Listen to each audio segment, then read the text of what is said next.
भगवान श्री कृष्ण का कहना है कि जीवन ना कल में है ना आज में है, जीवन इस पल में है, इस पल का अनुभव ही जीवन है।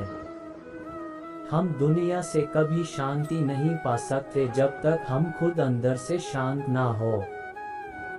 मनुष्यों को मोह माया में पड़कर अपने कर्तव्य को नहीं भूलना चाहिए। मनुष्य की इच्छाएं अनंत है, यदि इच्छाएं पूरी नहीं होती तो क्रोध बढ़ता है, और इच्छा पूरी होती है तो लोभ बढ़ता है। इसलिए जीवन की हर स्थिति में धैर्य बनाए रखे तथा इच्छाएं सीमित रखे। अगर तुम मनुष्य अपना कल्याण चाहते हो तो सभी उपदेशों, सभी धर्मों को छोड़कर मेरी शरण में आ जाओ। मैं कृष्ण तुम्हें मुक्ति प्रदान करूंगा।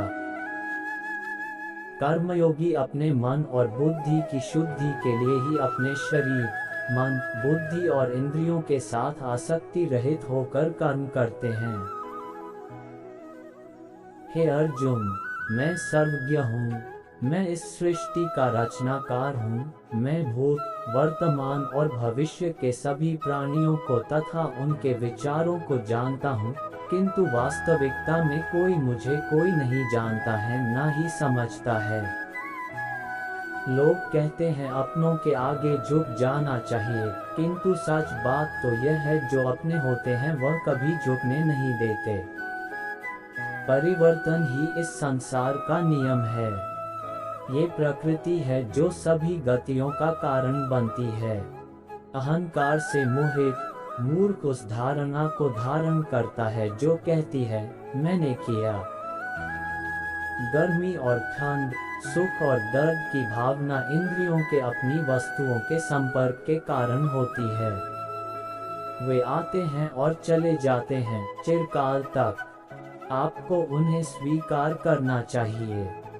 पूर्ण लगन के साथ अपना कार्य करो, लेकिन उसके फल की इच्छा मत करो, क्योंकि जब आप फल की इच्छा करते हैं तब कहीं न कभी आप अपने कार्य में पूर्ण रूप से समर्पित नहीं हो पाते। गति के लिए चरणों पर ध्यान देना आवश्यक है, किंतु प्रगति के लिए सदैव आचरण पर ही ध्यान देना चाहिए।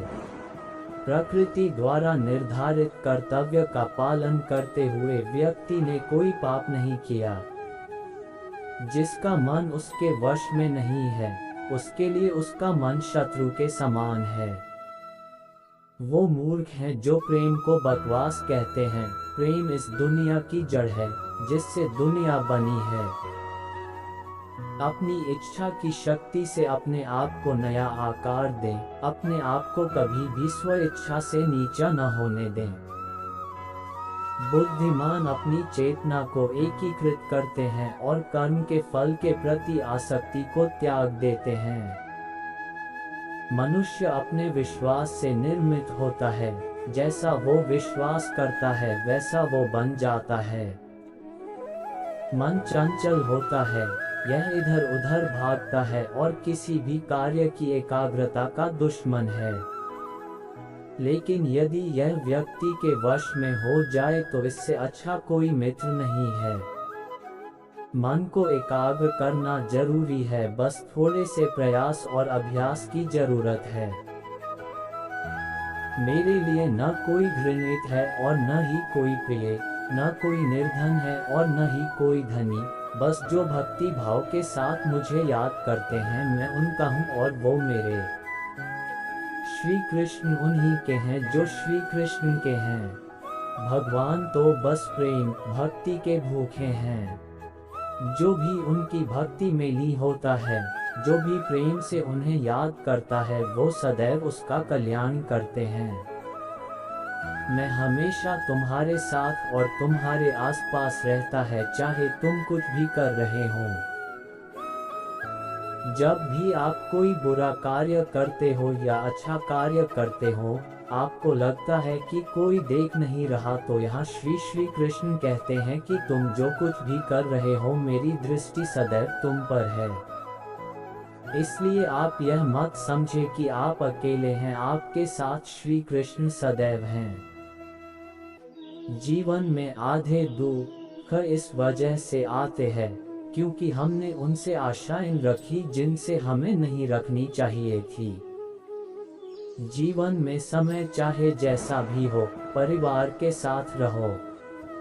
सुख हो तो बढ़ जाता है और दुख हो तो बढ़ जाता है। इस संसार में मूर्ख व्यक्ति, अधर्मी, अज्ञानी व नास्तिक प्रकृति का व्यक्ति मेरी शरण स्वीकार नहीं कर सकता। ज्ञानी व्यक्ति को कर्म के प्रतिफल की अपेक्षा कर रहे अज्ञानी व्यक्ति के दिमाग को अस्थिर नहीं करना चाहिए। अपने जीवन में कभी भी ना किसी को आनंद में वचन दे, ना क्रोध में उत्तर दे और ना ही दुख में कभी निर्णय ले। किसी और का काम पूर्णता से करने से कहीं अच्छा है कि अपना काम करें, भले ही उसे अपूर्णता से करना पड़े।